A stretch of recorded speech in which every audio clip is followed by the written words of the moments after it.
ചതി ആഹ്ലാദേന ആഹ്ലാദിപ്പിക്കുന്ന ചന്ദനം. ആ ചന്ദന മരത്തിൻ്റെ കാതലോളം കാതലായിട്ടുള്ള ഒന്നും ഇവിടെ കാവലായിട്ടില്ല. മനുഷ്യൻ്റെ ആരോഗ്യത്തിന്, മനുഷ്യൻ്റെ സൗന്ദര്യത്തിന്. ഭാരതത്തിലെ വൃക്ഷങ്ങളുടെ ദൈവം അത് ചന്ദനമാണ്. വെറുതെ ദൈവം എന്ന് പറയുന്നതല്ല. പഴയകാലത്ത് ക്ഷേത്രങ്ങളിലൊക്കെ ചെല്ലുമ്പോൾ കരിങ്കല്ലിലോ ചാണക്കല്ലിലോ ചന്ദനമുട്ടി ഉരച്ച് പ്രസാദമായിട്ട് നമുക്ക് നെറ്റിയിൽ തൊടാനായിട്ട് തരും.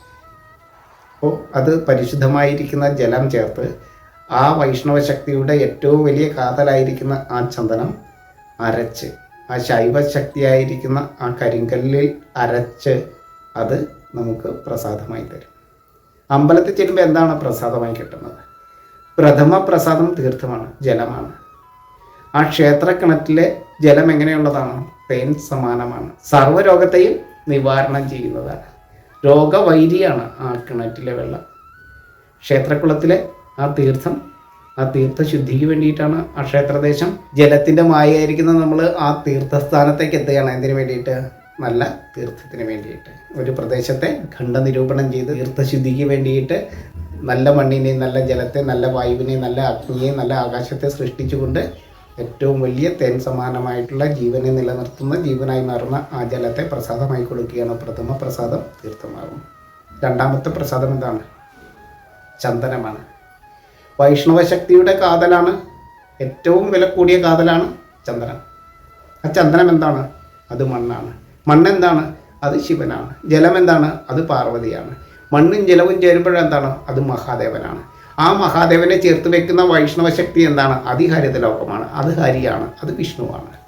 അപ്പോൾ വിഷ്ണുവിൻ്റെ കാതലായി കാവലായി സ്വരൂപിച്ചു വെച്ചിരിക്കുന്ന ഏറ്റവും മൂല്യമുള്ളതായിരിക്കുന്ന ആ ചന്ദനം പാർവതിയായിരിക്കുന്ന ജലത്താൽ, ശൈവശക്തിയായിരിക്കുന്ന ആ മണ്ണ് ജലമായിരിക്കുന്ന പാർവതിയാൽ, വൈഷ്ണവശക്തിയുടെ വൈഭവത്താൽ അരച്ച് ലേപനമായിട്ട് നമുക്ക് പ്രസാദമായി തരുമ്പോൾ അതിൽ വൈഷ്ണവ ശക്തിയാൽ ചേർത്ത് വെച്ചിരിക്കുന്ന ശിവനും പാർവതിയും തന്നെയാണ് ആ പ്രസാദം. നമുക്ക് ലഭിക്കുന്ന പ്രസാദം ചന്ദനമെന്ന് പറഞ്ഞാൽ ശൈവശക്തിയാണ്, ശിവനാണ്. ഏറ്റവും നല്ല മണ്ണ് ആ ചന്ദനമാണ്. ലോകത്തിൽ അതിനേക്കാൾ വാല്യൂ ആയിട്ടുള്ളൊരു മണ്ണില്ല. അപ്പോൾ ഏറ്റവും നല്ല ആ മണ്ണിലേക്ക് ജലത്തെ ചേർത്ത് വെച്ച്, പാർവതിയെ ചേർത്ത് വെച്ച്, ഏറ്റവും നല്ല ശിവത്വത്തിലേക്ക് ആ പാർവതിയെ ചേർത്ത് വെച്ച് വൈഷ്ണവ ശക്തിയുടെ ഏറ്റവും കാവലായി നിൽക്കുന്ന, കാതലായി നിൽക്കുന്ന, ഔഷധമായിരിക്കുന്ന ആ ചന്ദനത്തെ പ്രസാദമായി നമ്മൾ ധരിക്കുമ്പോൾ നമ്മൾ അന്ധവിശ്വാസികളാണോ? ദൈവശാസ്ത്ര വിശ്വാസികളാണോ? എന്തായിരിക്കും നമ്മൾ?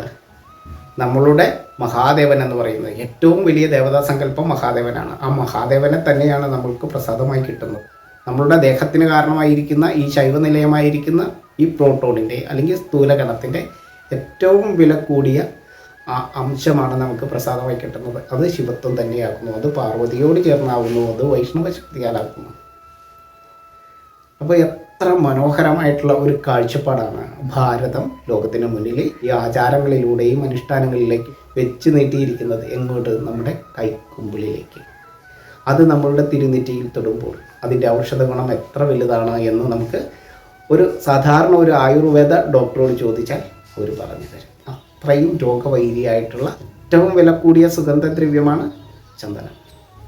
ദ്രവ്യമാണ് ദൈവം. അതിൻ്റെ ഏറ്റവും ദിവ്യമായിരിക്കുന്ന ദ്രവ്യഭാവം ഏതാണ്? ദ്രവ്യം ദൈവമാകുന്നു. ദ്രവ്യം നിങ്ങളെ രക്ഷിക്കട്ടെ. അപ്പോൾ ഏറ്റവും നല്ല ദ്രവ്യം എങ്ങനെയാണ് നമ്മളെ രക്ഷിക്കുന്നത് എന്ന് ചോദിച്ചാൽ അത് ചന്ദനത്തിൻ്റെ രൂപത്തിലാണ്. ഏറ്റവും വില കൂടിയ ദ്രവ്യത്തെയാണ് നമ്മളുടെ ക്ഷേത്രങ്ങളിൽ നിന്ന് നമുക്ക് തരുന്നത്. ഏറ്റവും നല്ല ശിവത്വത്തെയാണ്, ഏറ്റവും നല്ല പാർവതിയെയാണ്, ഏറ്റവും വൈഷ്ണവ ശക്തിയായിരിക്കുന്ന ആ വൈഭവത്തെയാണ് നമുക്ക് പ്രസാദമായിട്ട് ക്ഷേത്രങ്ങളിൽ നിന്ന് കിട്ടുന്നത് എന്നുള്ള ജ്ഞാനം നമുക്കുണ്ടെങ്കിൽ നമ്മൾ ശാസ്ത്രവിശ്വാസികളാകും. ഇല്ലെങ്കിലോ നമ്മൾ അന്ധവിശ്വാസികളാകും. അപ്പോൾ കെമിക്കലുകൾ ഉപയോഗിച്ചുകൊണ്ട് നമ്മൾ പ്രസാദങ്ങൾ ഉണ്ടാക്കും.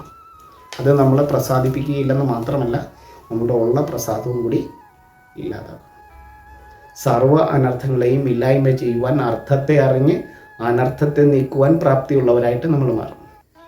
നമ്മളുടെ ആചാരങ്ങളുടെയും അനുഷ്ഠാനങ്ങളുടെയും സർവ്വ അർത്ഥത്തെയും അറിഞ്ഞാചരിക്കുമ്പോൾ അത് എല്ലാ തരത്തിലും അർത്ഥത്തെയും അനർത്ഥത്തെ നീക്കും. അപ്പോൾ നമുക്ക് അഭിമാനമുണ്ടാകും ചന്ദനം തൊടുന്നത് കൊണ്ട്. ഇത്രയും നല്ല ചന്ദനം എവിടെയാണ് കിട്ടുന്നത്?